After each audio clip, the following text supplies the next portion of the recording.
Horror is a complex and malleable genre, no matter the media, be it movies, short stories, video games, or even just regular YouTube videos.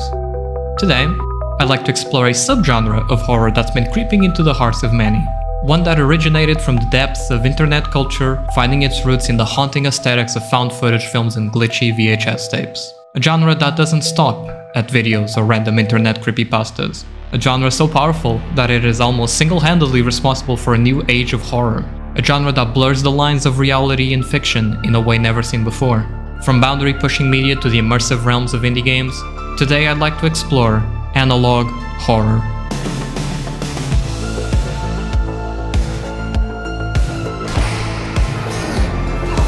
What? What's the matter? What? Or you could keep track of which rooms you enter. Becca! I'm coming!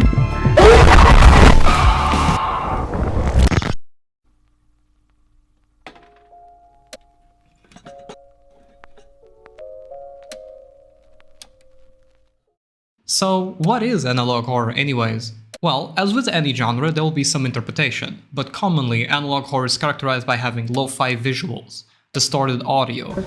I have a gift for you.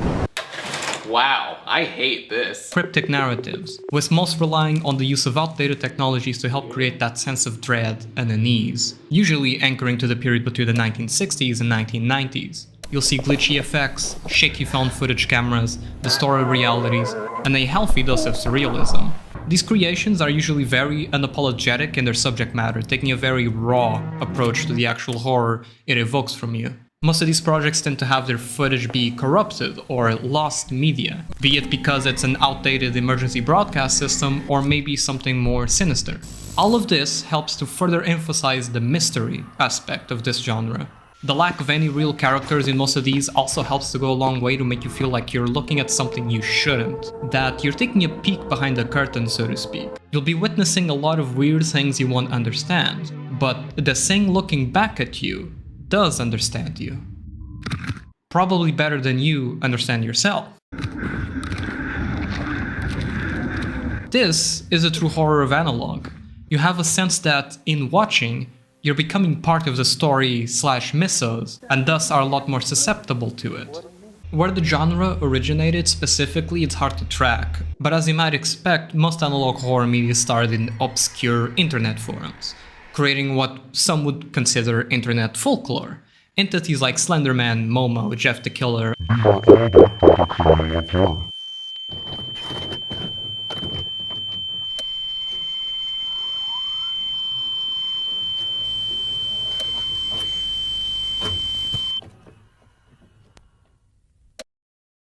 Entities like Slenderman, Momo, Jeff the Killer, and others are all byproducts of analog horror. It just wasn't known as that at the time. Going back to the late 2000s and early 2010s, we can really see the genre starting picking up steam. But before we talk about any of that, let's go even further back to 1999 and talk about a little movie called The Blair Witch Project.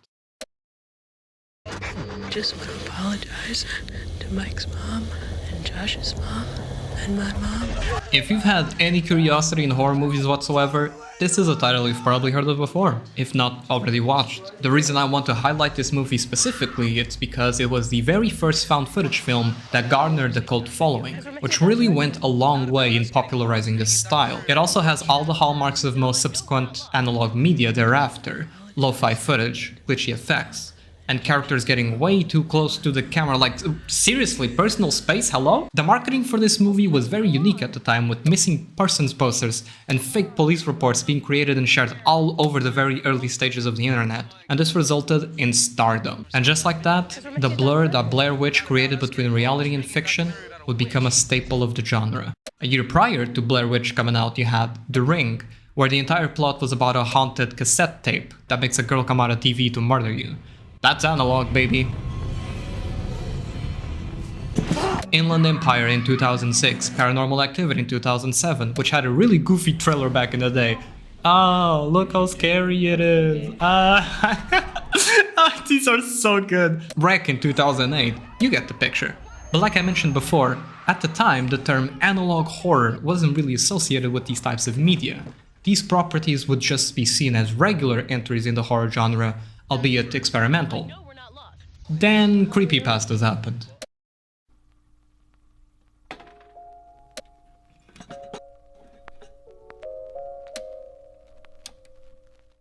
Creepypasta refers to short stories, urban legends, and anecdotes shared and circulated across the internet. Today there are many iconic creepypastas that our users still reference to today, from the SCP Foundation to Sonic EXE, Band Drowns, That's good shit. Smile Dog, the list goes on and on. But there's a certain one that broke the barrier and garnered widespread popularity.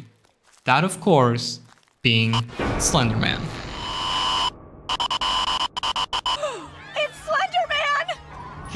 Originating on the Something Awful forums in 2009 and followed by a super long YouTube series on the Marvel Hornets channel, Slenderman quickly became a viral sensation, inspiring a wave of fan art, short films, and video games. In the same year, the very first video of No Through Road is released. This is a short YouTube series by then 17-year-old Stephen Chamberlain, following 4 teenagers driving home at night as they find themselves trapped in a space-time loop, eternally passing the same road signs between Bennington and Walten. The only thing they can see is miles upon miles of liminal space countryside. It's a great little series that goes to show how YouTube helped popularize found footage horror, as they convinced half of America that this was indeed real. No Through Road is viewed as a pillar of the analog horror genre, inspiring many creators after its release, and so, over the next couple of years, you'd see stories like Candle Cove, The Rake, Jeff the Killer, Herobrine, Squidward Suicide, Dead Park, Lavender Town Syndrome, and many more. In 2012, 2 really big video games are released based on these stories that absolutely go viral. The aforementioned SCP Containment Breach and Slender the 8 Pages. Now, neither of these titles need any explaining, as if you were around at the time, you probably saw PewDiePie screaming at his screen while playing one of these games. I just realized I'm the same age as Felix when he made these videos. God, I'm old, what the hell? Me talking about these 2 titles shouldn't be any surprise either, as if you notice, they both contain characteristics of analog, and they both use their main villains to great effect, be it the static spooky man in Slender, or the mosaic Teddy Terror Bear in Containment Breach. While No Through Road helped popularize analog horror as a YouTube series, these 2 games did exactly the same with the indie dev space. Especially because at the time, other than Amnesia Dark Descent and Dead Space 2, the horror gaming genre was very bare bones, but as most franchises we know today, like Resident Evil and Silent Hill, hitting their lowest point. Between 2013 and 2014, there wasn't that much to report in the analog horror space. You had the Polish YouTube series Poradnik Usmiechu? Poradnik Uśmiechu. Smile Guide, but that could be its own video at some point. In 2015, however, we have a breakthrough. Analog horror at 476 MHz. This was the slogan of channel Local 58 TV, a dedicated broadcast channel that shows you different and weird horror shorts based on a fictional TV station. This was created by Chris Straub, the same creator of Candle Cove, which later ended up being adapted by Sci-Fi into a TV show called Channel Zero. The show was an anthology with each season tackling a different creepypasta. Cool in theory, but the execution and budget just wasn't there, being canned after 4 seasons. Local 58 TV, however, exploded in popularity, so much so that the slogan became the official name for the genre as we know today, officially giving birth to analog horror. Gemini Home Entertainment, Analog Archives, Walten Files, Mandela Catalogue, Woodlands National Park, Backrooms, and even Skinamarink now, analog horror is now more popular than ever before. But if there's a medium that truly allows you to explore the depths of what this genre can accomplish, it's video games.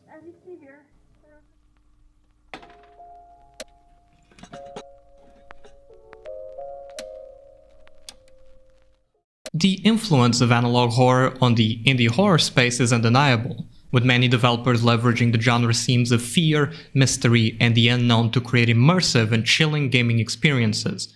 Early examples include the previously mentioned Slender, Outlast in 2013, Neverending Nightmares in 2014, and of course, Five Nights at Freddy's.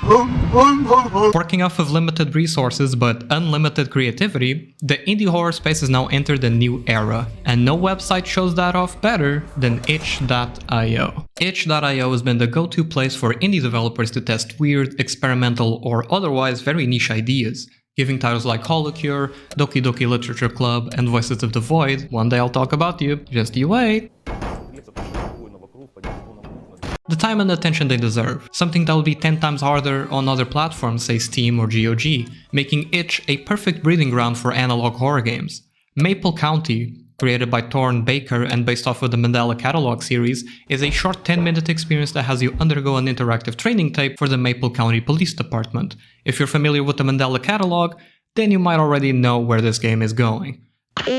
The tape starts with a brief introduction of what you'll be doing. In this instructional video, you will learn about the current threats sweeping our state and how to protect yourself and citizens from this threat. We know very little about this threat, but as we learn and grow our knowledge, this threat will be removed in the following months. The media has not revealed this threat, and everything you see in this training video is classified.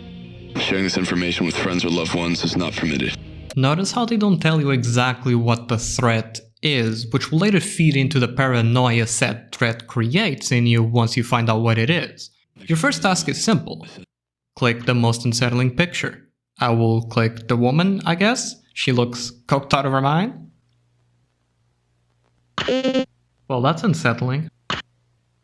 Okay, new round of pictures, and I think the answer here is obvious, so I'll just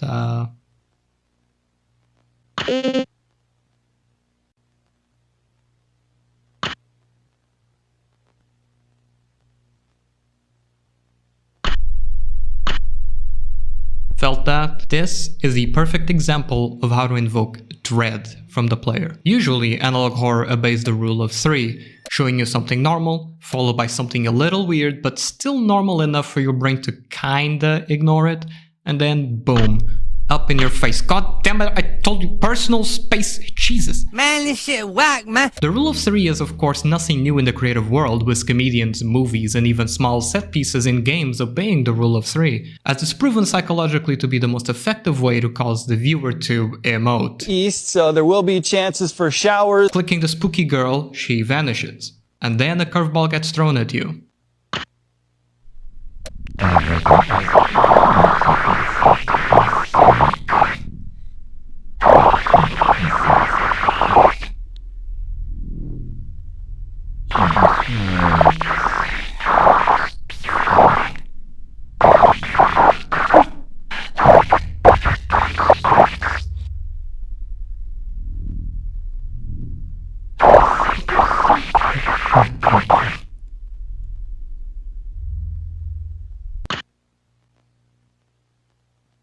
Congratulations, you passed the first exercise. Confusing, right? Of course there's a narrative here that weaves everything together, but the beauty of Maple County is just how flawlessly it creates a world that is not only believable, but terrifying to think about. Speaking of terrifying, it's time for step 2. Features: body language mirroring and verbal imitation.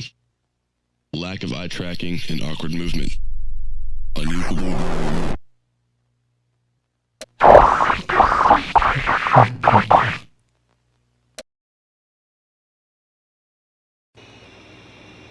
Bet you weren't expecting that, were you? This right here? Peak analog horror, baby! This moment is genius because of the false sense of security it gives you, with the best part being that it doesn't really matter if you're familiar with the Mandela Catalogue or not. The fact the game starts the exact same way as the series does will always lull you into thinking this will just be a playable Mandela Catalogue, quote unquote. But when it snaps you into first person, that's when you know that the only thing scarier than watching something horrible happen is experiencing it. I won't spoil the ending, so you can go download it and see it for yourself. It's free, after all, wink. But what if you took this concept a step further?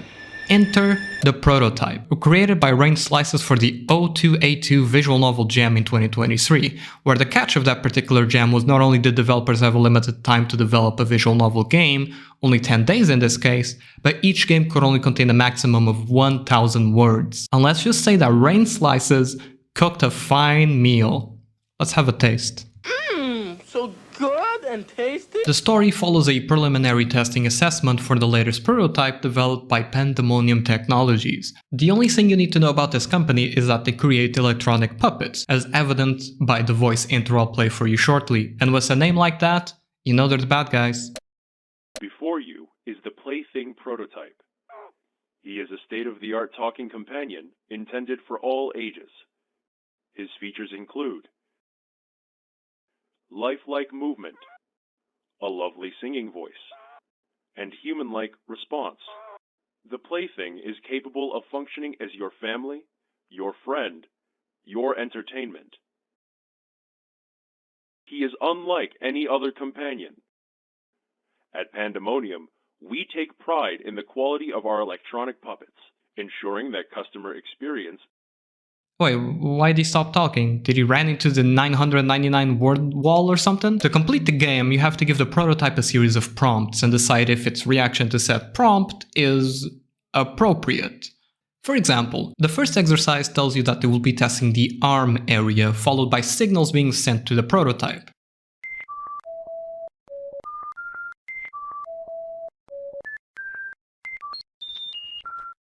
Following that, the game tells you that the correct response is if his arm to your right is raised. As the screen cuts back to him, you see him with both his arms raised. This is actually a paradox because the prompt specified that his arm should remain lifted. But if his arm was already lifted, does that mean that he has to lower the incorrect one? Or can that one be lifted as well and that would also mean it's correct? You don't know, and neither do I. What the fuck is this? Regardless of what you answer, the result is the same, which again helps you feel the futility of it all. Another big trademark of analog horror, as the endings to these narratives are very rarely happy. You do this a couple more times as you test different areas of his body, like his eyes, with him looking at different directions, and the last prompt in section 1 is empty, with the prototype still getting signals, but you not receiving any direction, resulting in... Did you notice? Arm, eye, stare. Rule of 3. Section 2 has you test a prototype singing module, with you requesting songs such as Daisy Bell, but you'll look sweet upon the seat. Happy Birthday, oops, that was a bust, hold on, how about a flashback while I fix this? Well, hey there, kids. It's me, Gozo, your favorite clown. I have a little present for you, birthday girl. But before that, everybody please sing happy birthday.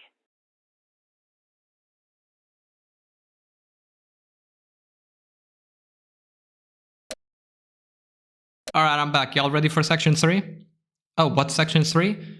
Response to conversation, of course. Just saying that made me feel chills. Let's start with something simple. How about hello? Well, hey there, hey there. Well, that was something. How about... I'm doing just swell. Thank you. Okay, so he's cool. Let's ask him a more existential question. What are you? I'm an electronic puppet, but I'm a smart one.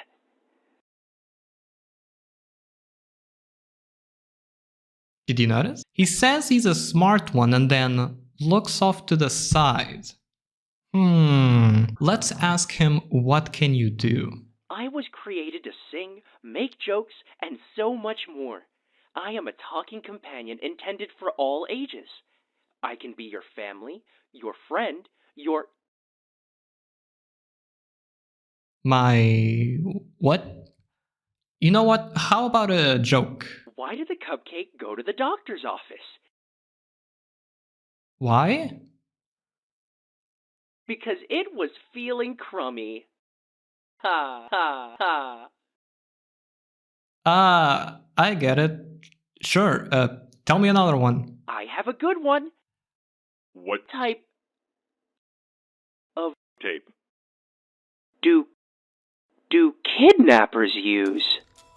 No need for a punchline on this one. I've watched enough Dexter to know that you need plastic wrap, duct tape, and all the surgical tools you can find. In case you want to make them talk, of course, a picture of a loved one or someone they wronged, and finally a big monologue speech before you kill them. And then you do it again next week. Anyways, final answer is duct tape. From here on out, the prototype starts peeling back the narrative layers, transitioning to a conversation between two people. They mention a birthday party across the street, that it's a terrible party, and that the clown kinda looks lonely, that maybe he doesn't have a family or anything, and that he's going crazy on the dog balloon. Not normal, not normal, not normal, not normal. Cole found your pager at your nightstand. He brings it with him to school. refuses to give it to the police, saying it's the only thing of yours that he has left. I've been hearing about missing cases happening recently. Your son is worried. I sincerely hope you only fucked off to elope with that birthday kid's mom. The game doesn't tell you, but this voicemail you just heard is set after the conversation you're about to hear. Nick Miller, that's me. Welcome, Nick. Go ahead and tell me about yourself. I grew up in a small town all my life until I moved to a different state 2 years ago with my son. Been a challenge trying to provide for us both. I've been doing odd jobs until I saw your job listing, looking for my next professional challenge. Odd jobs? Yes? My current job is entertaining children at... Could you demonstrate? Well, hey there, kids! It's me, Gozo! You're hired. That should hint to you as to what exactly Pandemonium Technologies does, and it is every bit as disturbing as you can imagine, with them tracking people that are down on their life only to... Please let me go! I won't Okay, tell anyone what down. to do here! I won't tell! I swear! Please! Leave the head. We don't want to damage it. It hurts! Fuck! It hurts! What the fuck are you doing to me?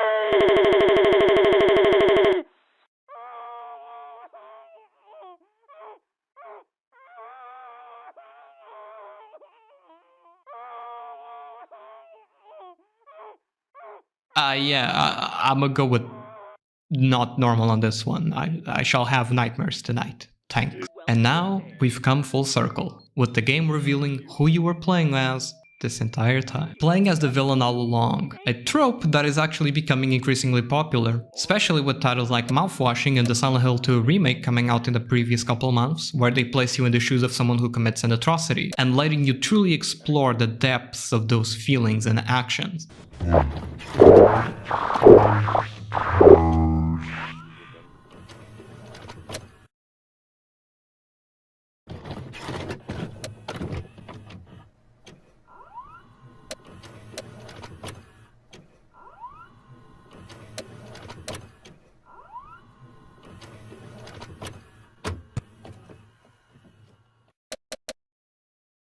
Bite-Sized Terrors is actually an anthology series created by an overthinker, who has been making games for a while now, with all of his projects being meant to be played in a single session. You have 10 Minutes Down, a game where you have to mine to the depths of the ocean featuring many random events, in-depth audio, and a calm, relaxing experience? Perfect for Subnautica fans. Notebook Entries Volume 1, a compilation of 8 short stories with each featuring a different kind of horror or phobia. Bite-Sized Terrors Ouroboros Heaven, the first in the Bite-Sized Terrors franchise, focusing on the fear of the dark, and of course, the one we'll be analyzing today, Bite-Sized Terrors.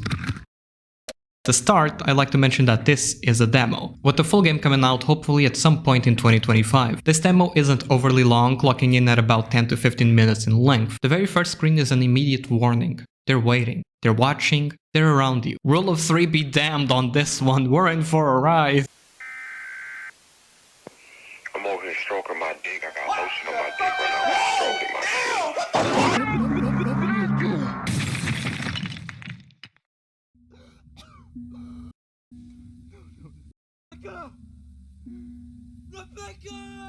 You just crashed your car, and Rebecca, this person who was supposed to be with you, is nowhere to be found. Worst yet, everything is awfully blurry.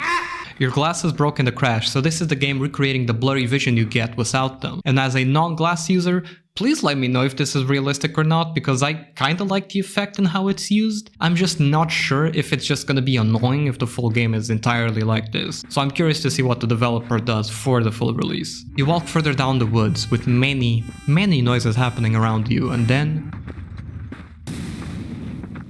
uh-oh. With no other options, you keep going forward, and then...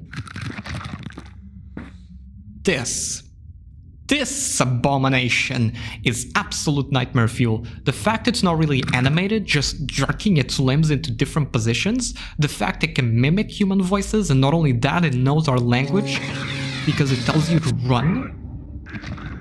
The fact it's clearly enjoying the thrill of the hunt as it chases you down. So much detail in this reveal scene, and it's super impressive, and I'm a huge fan. I don't walk, I strut. Oh well, things aren't looking good for our protagonist. Where are you? It's dark, Wi-Fi is missing, and that freakazoid is toying with us. We don't even know what the hell it is, let alone how to fight or dodge it.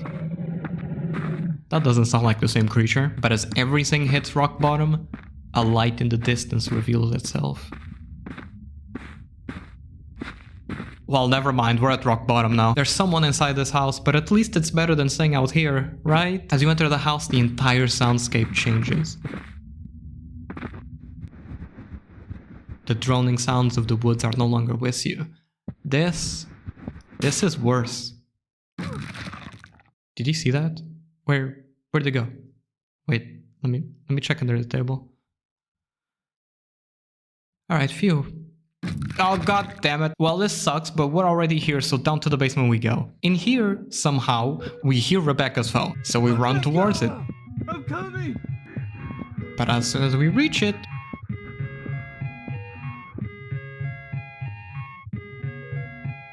we're tricked by one of the monsters and we're caught. And that's where the demo ends. This creature is probably the person we saw run across the house earlier, and this entire thing is probably a setup from the very beginning. Tons of potential for this one, and I'm excited for the full release. This game's enemy design are S tier and I just can't get enough of them. What I certainly don't want to experience is a home invasion, the next game we're gonna take a look at. Created by Dark Coast, it shares similarities to Maple County, as this game takes form of an interactive cassette tape, although as you'll see, it's a lot more diegetic. The tape we're about to experience is considered found footage, and it belongs to a place called Winchester County, with the logo Winchester Archives displaying in the bottom right at several points. The very first thing you have to do is actually put the cassette in the player.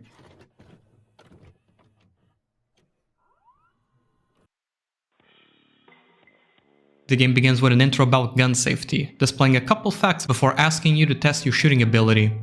Time to click. Fuck yes, I'm the best! Woo! Olympian gunner, baby! Bam! That's analog, baby! Bam, bam! A sudden transition happens, displaying two characters, one being held at gunpoint with the only option being shoot him. When you click, the narrative begins to unfold.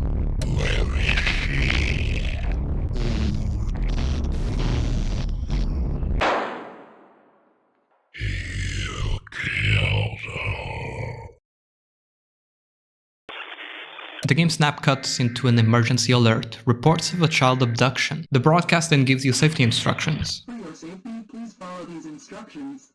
Stay home at all costs. Lock all doors and windows.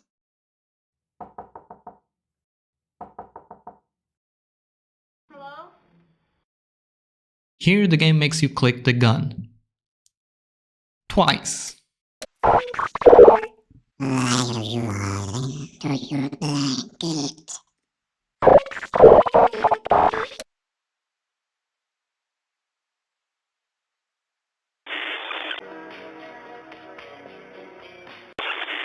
The game then cuts to a psychological stress test. The objective is simple. A prompt will show, and you have to decide how stressed it makes you. You know where this is going. Yes. Yes. Root. Compliant? Absolutely.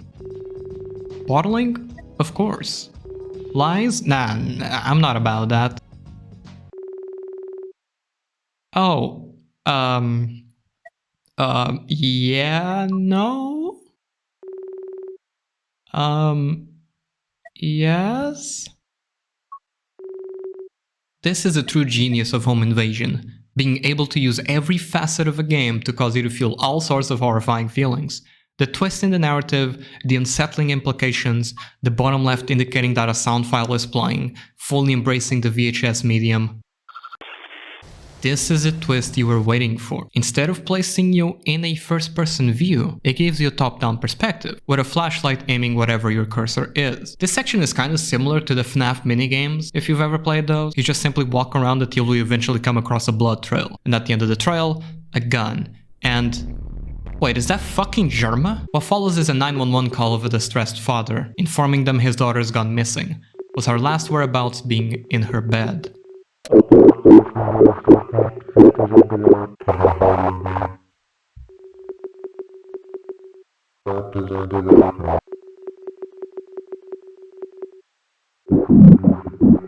Snap cut to a forest scene. You can't move.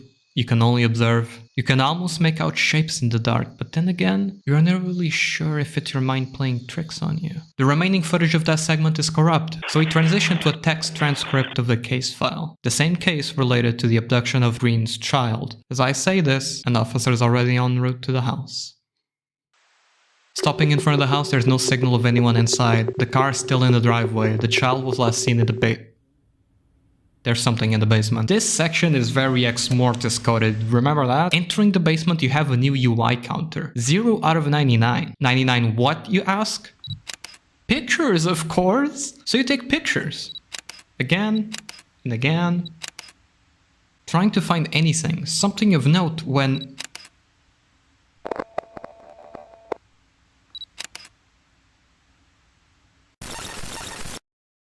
Do you have games on your phone? The tape cuts, with an error. And right where you think it's over, it's revealed that the officer sent to check in hung himself. GG, game over. This one is really cool in my opinion, as it leaves a lot of room to interpretation. Was the tape truly corrupted? How come we saw the aftermath of Remington after he went into the basement? Is the tape itself cursed? Wait, is this whole game just Ringu Pingu? Nah, it isn't, but it does make you think about it, and that's exactly why I love it.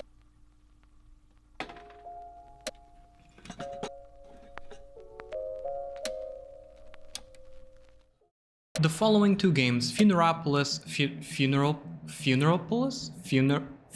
sounds better. Funeralpolis Last Days and The Moon Has Faded Away are also both demos, with the full release for both hopefully happening sooner rather than later. These are meant to be full-blown titles, and I found their blend of traditional with analog horror really unique, and they both left me craving more. Let's start with The Moon Has Faded Away.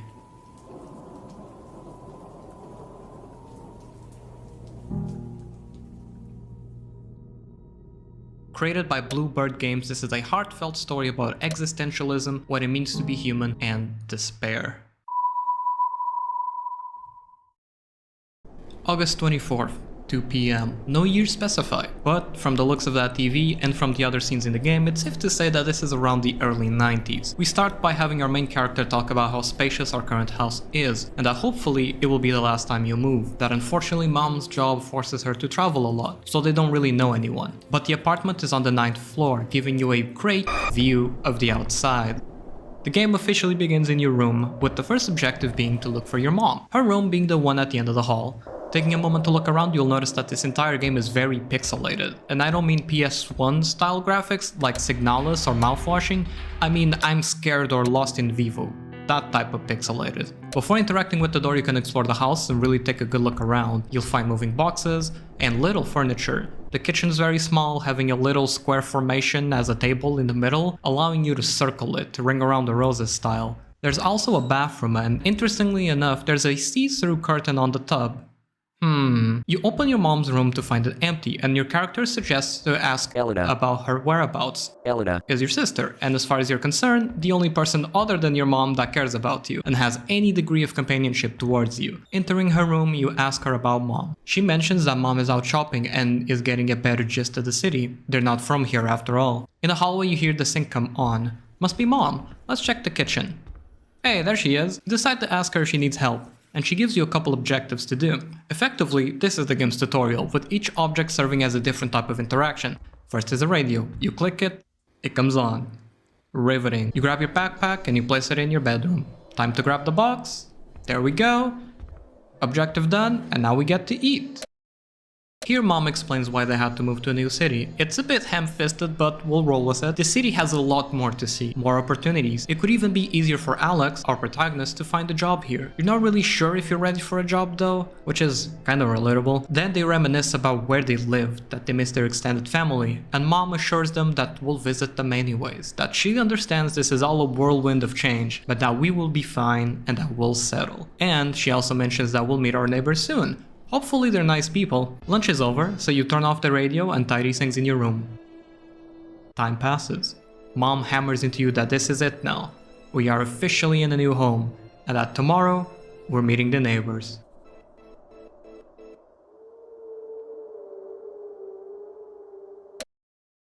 August 25th, 2:50 p.m. Basically a full 24 hours after the game first began. And today's the big day. Elena is watching TV and Mom should be outside waiting. Let's do this.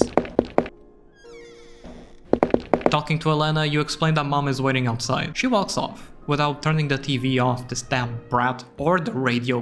Gosh, I have to do everything around here? Anyways, let's leave this damn apartment.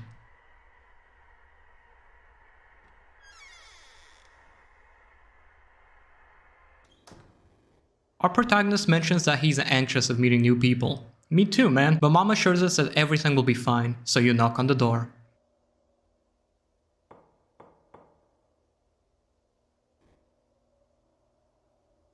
Huh, no answer. Well, that sucks. Let's try the next one. Now you get to play again. Whilst Mom and Elena are meeting someone else, you decide to knock on the door across from them.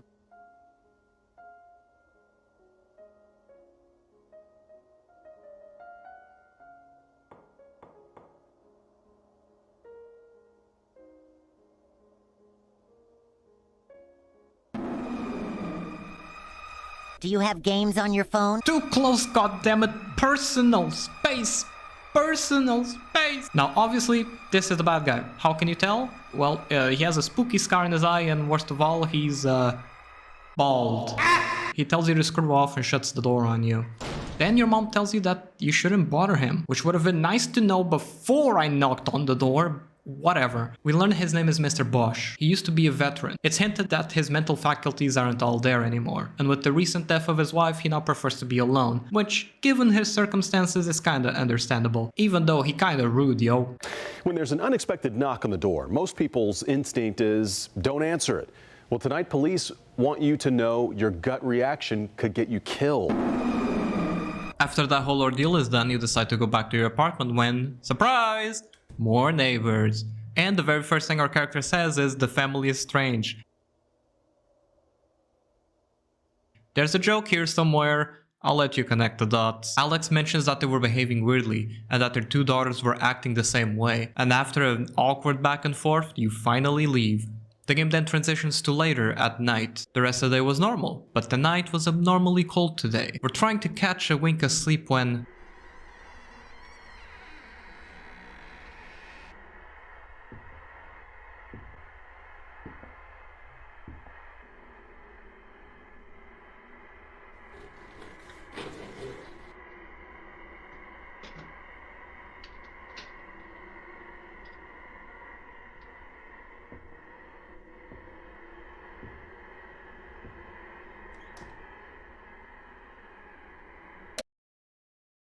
that was weird. For some reason, Mom just walked in, no knocking or anything, pulls the blinds up, she makes sure the windows are locked and then leaves. Very suspicious. From here, the game expands, feeding your fear of the unknown, and while the moon has faded away, doesn't really do anything innovative per se in the horror genre, what it does is create an exceptional world to immerse ourselves in, helped by the aforementioned graphical style. The next scene has us witness our mom watching the news on TV. We can't really make out what's happening, but she all of a sudden gets up and turns it off. She's behaving really weirdly. Let's go talk to her. As you approach the kitchen, you see that Mom prepared breakfast, clearly forcing herself to be happy and hiding her worries. Elena doesn't notice, but you do. Just what in the world is going on? A couple hours later, Mom leaves the apartment with the same shopping excuse. At this point, Alex is feeling it. Something is happening and we have little to no answers. Let's make dinner for Elena and try not to think about it too much. After having dinner with your sister, you accompany her to the bedroom where she asks about Mom, and you don't really know what to say, so you let out your frustrations on Elena, shouting at her and shutting the door violently. This is a far too real situation that affects basically every household. Take whatever event that is going on in this universe out of the question and Alex could still snap at Elena for multiple other reasons. The fact that they keep moving cities, how isolated Alex feels by having no support system, being emotionally neglected by his mom due to how busy she is, the list goes on and on. It's a very complex and grey human behavior, but Alex isn't a bad person at heart and he immediately regrets his actions. Later that night you hear screaming. Unbearable, constant screaming. You've had enough, so you decide to turn on the TV. The TV channel shows up with the news. And here is where we finally find out what's happening. The moon disappeared 2 days ago. Huh. Scientists all over the world are trying to figure out what caused this, but no concrete answer can be given at the moment. People are entering mass hysteria, with the news anchor advising viewers to lock their doors and windows as temperature is about to drop and keep lights off to not attract attention, but... Oh no, someone is knocking. Against our better judgment, we go check who it is. As we open... That is not Mom. Someone is trying to get in. In a frantic and panicked reaction, you try and drag the table block the door. This whole commotion must have made Elena terrified. Let's go check on her.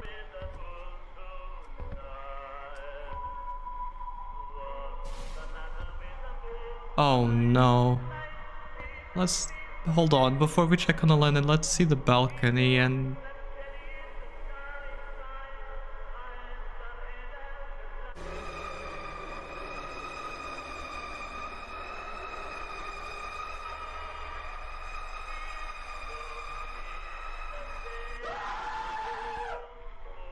And that's where the demo ends. This game highlights the dangers of the unknown, mixing cosmic and analog horror in a very unique way. You have both the strangers at play, with the neighbors being one of the focal points of the game, but going even deeper, basically every character that isn't your mama or your sister behaves weirdly or straight up hostile, helping the natural paranoia build up within you. Then of course you're left wondering why the fuck the moon is gone, who tried to get into your apartment, and what happened to Mom. Hopefully the full version of the game delivers on all of these plot points, but even if it doesn't, we still have a very interesting and horrifying universe to think about, which is also the case with Funeralpolis Last Days, a game created by Banana Jeff. It serves as a prologue to the full version of Funeralpolis, which I'm very much looking forward to. This game is similar to The Moon Has Faded Away, with some of the same themes being incorporated, such as the neighbor aspect, but also the world being a lot more fleshed out and interesting in my opinion. The game starts with telling us that this is day 1, and by the end of the week, let's just say that we won't be the same. After a brief cutscene, we start the game. You can see the Half-Life 2 mod inspirations in Funeralpolis. Mods like Underhell, Cry of Fear, and others were very clear inspirations for this title. This game almost feels like an immersive sim in a way, with interactions and prompts being everywhere, the street, the sky, and all of it giving you a lot of context. Going inside the room, this is where the main mechanic is introduced. If you've played this War of Mine, then this radio feature is exactly the same as that, with you rotating the dial and finding different stations. In Funeralpolis, the whole premise is that you're getting information that you shouldn't be, giving you a much deeper look and feel at this world's oppressive nature. Around your house, you'll find various newspapers with recent events, and most importantly, working mirrors. Look at that hunk of a man. Yes, sir. You can also look out your door's peephole, and you can see what looks like an elderly couple outside, Mr. and Mrs. Klimek, who have been tenants for quite a while. Dumplings? Hell yes! After eating, you decide to check on the radio. Before you leave the kitchen though, you notice the weird crack on the wall. It's been there for a month. Weird, but whatever. Entering the office, you turn on the lights and the fan. Much better now.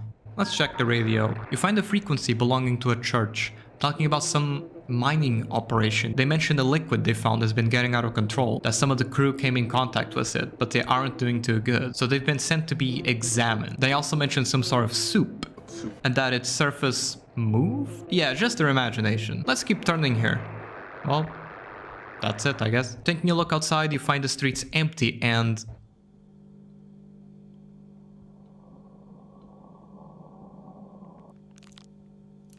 That's not good. You check the crack on the wall and it's pitch black. You decide to check the apartment wall on the other side and it's fine. Okay, whatever. Let's just go home. Before you do though, Adam, one of the neighbors, starts a conversation with you, asking you if everything's okay. And you tell him everything good, nothing to worry about. With the conversation over, you notice that your own office, titled Overseer's Office, what is this, a vault? You wanna make my cock explode now? Other doors include the apartment of that old couple.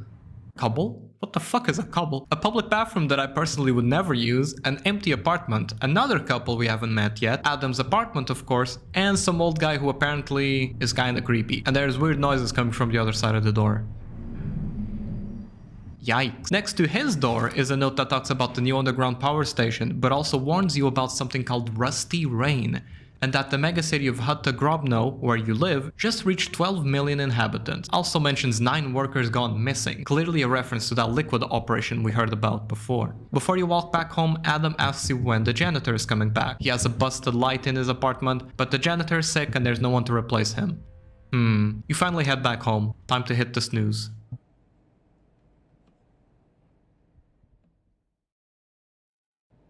The game transitions to the middle of the night. Something woke you up. but there wasn't any noise. You take a look around the house, the hole is still there. Outside the peephole, you notice someone is in the hallway. You decide to say hi. Getting closer, you see Adam looking outside the window, and outside is... what the hell is going on? Apparently that's the church, all geared up. When they arrived, residents started leaving.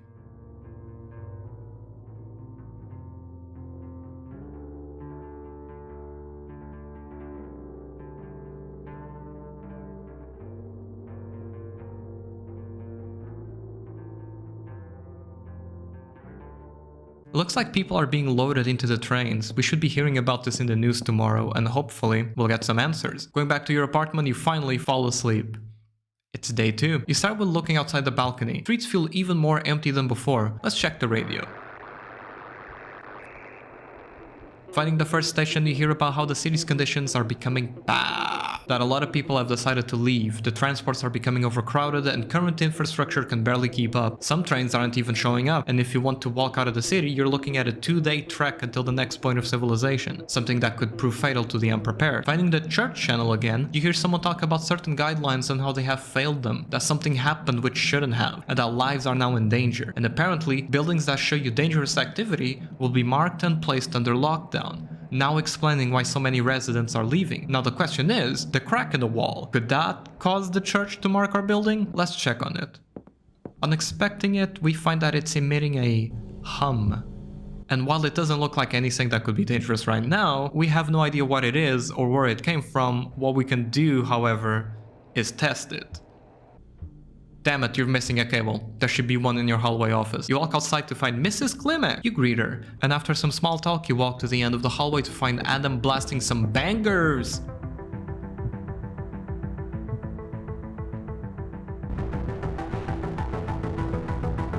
Anyways, you head to the overseer's office. It's filled with old-timey equipment, really ancient tech. But in this world, it's a privilege to even have access to these things, let alone own them, job reasons or not. Looking outside the window, you spot a church tram. Next to the window is the cable you were looking for, and before you leave your office, you hear people outside. Let's wait. Uh-oh. This church representative asks us if we're the building's overseer for documentation, and then proceeds to ask us if we've seen anything suspicious at all in the building recently. And here is our big choice. Similar to the Far Cry franchise, where they usually give you an Easter egg ending where you can finish the game in just 15 minutes. Like in Far Cry 4, at the very beginning you meet the big bad and he says, "Wait here," and if you do, he comes back and the game fucking finally shoot some goddamn guns. In Funeralpolis, they take this concept a bit further, with the correct option being to keep it to yourself. We'll be exploring both, but for now, let's not tell her anything. Not giving the church any answers, they mention one of them will stay behind to gather data, and that in a few days they'll be thoroughly searching the building, and there's nothing we can do about it. Great. Outside, you can see multiple churchmen. They're looking for stuff that's out of place, but won't tell you exactly what. The Klimek couple is being interrogated, and at the end of the hall, we find Adam again. He asks what is going on, but we tell him the truth, and we don't know. So he mentions he will ask them himself. Best of luck, dude. As you walk to your apartment, you take a look outside the peephole to see Adam talking to the church. Whatever. Let's get back to business. You hook up the cable, and while you wait for anything to happen, you make some food. Let's do our usual radio ritual. You don't find anything interesting, just a couple dudes playing chess over the radio. Absolutely base. You decide to update your notebook to pass the time. By this point, we should have recorded something. Let's see what the crack has for us.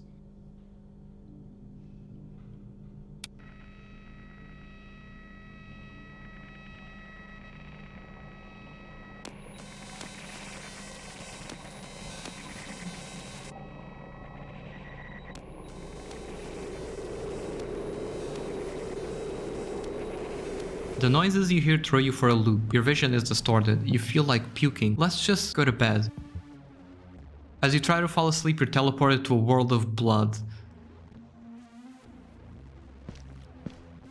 At the end, a single door. You try to open it when...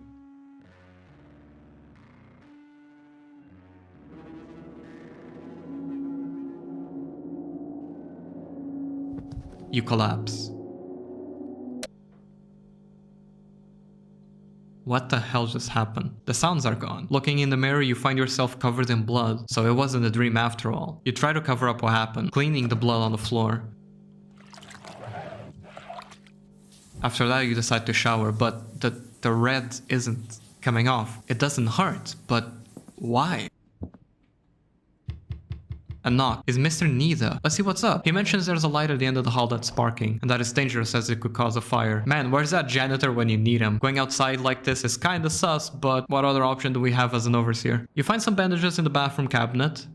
And that looks better, see? Let's go out. Mr. Klimek is in the hallway. We spark up a conversation. He mentions that he hasn't seen Mr. Nida in a while, and that he hasn't been the same since he got fired a month ago, but that maybe he'll come around. At the end of the hallway, you'll find a faulty lamp. Indeed, they do be sparking. Let's grab the tools from your office. Damage isn't bad, so you just remove the old lamp when...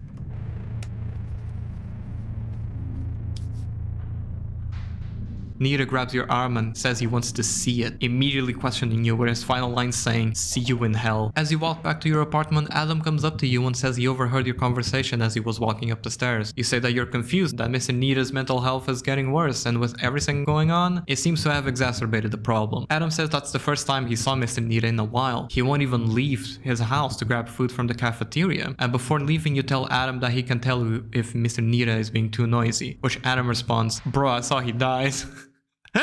That is so funny. Anyway, that's enough for one day. You place your tools back down and head to your apartment. Let's check the radio. You find a news channel reporting a disturbing incident. The street? Yours. Let's check the balcony. Oh.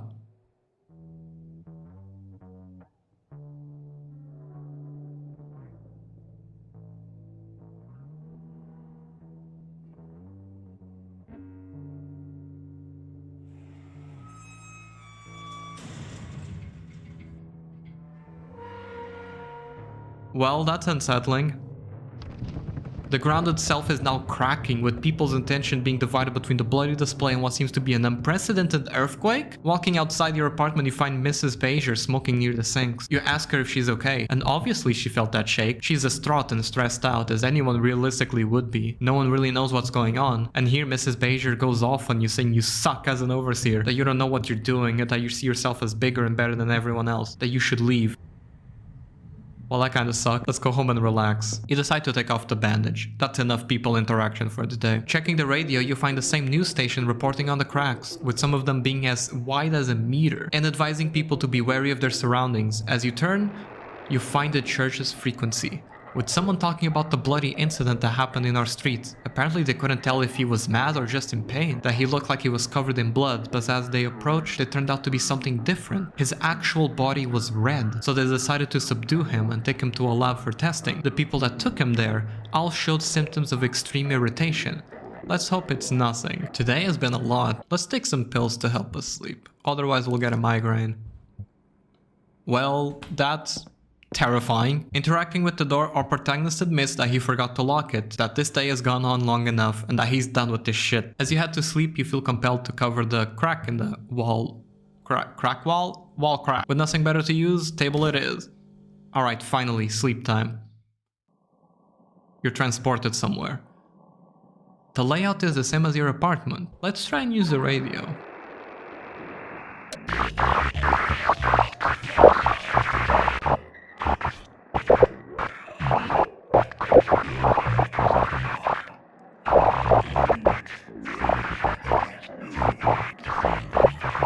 Hey, wait, repeating the same thing every day? Going mad? Far Cry? Holy shit, our main protagonist is vast! The voice finishes saying that after a while you don't really care whether or not your face is there after all, as it's easier this way. But now, you don't have to imagine anymore. In your bedroom, there you lie. You enter a conversation, telling the creature to leave your bed, but the creature defends itself, says it's their bed as well, that you and it are one and the same, just at different points in time. You, of course, don't believe this, but deep down, you already know this is your fate, and that you brought this upon yourself, that what you want doesn't matter, it's what you do, what the world does to you. There's nothing we can do anymore, but at least we won't be alone.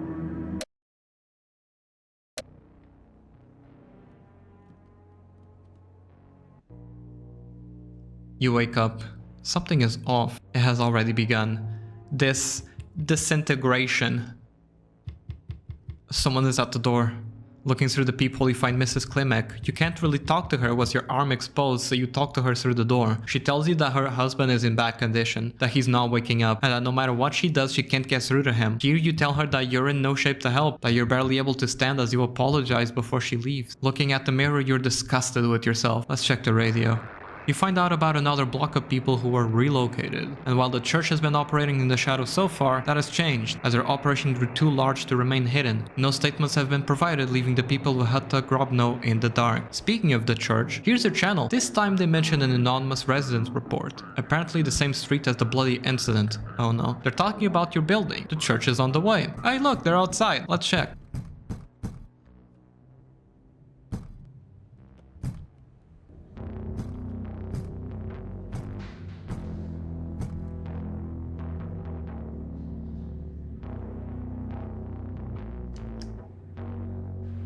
Looks like it was Adam all along.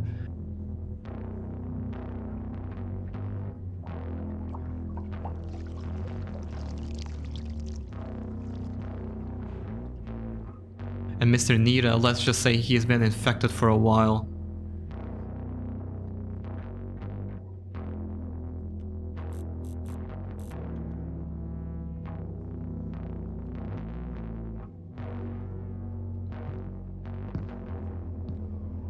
You go out into the balcony when you see them.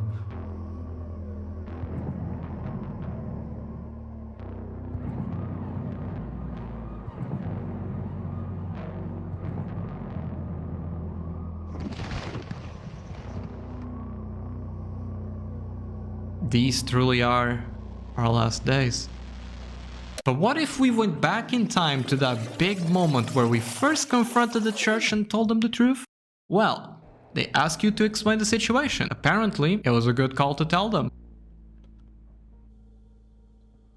But, however, they also find that you've been eavesdropping on their channels, recognizing your potential. They offer you a job. Declining is not an option, so you leave, with all the other residents staying behind to suffer at the hands of these unknown creatures. No matter your choices, humanity will always be doomed. But at least, you're safe.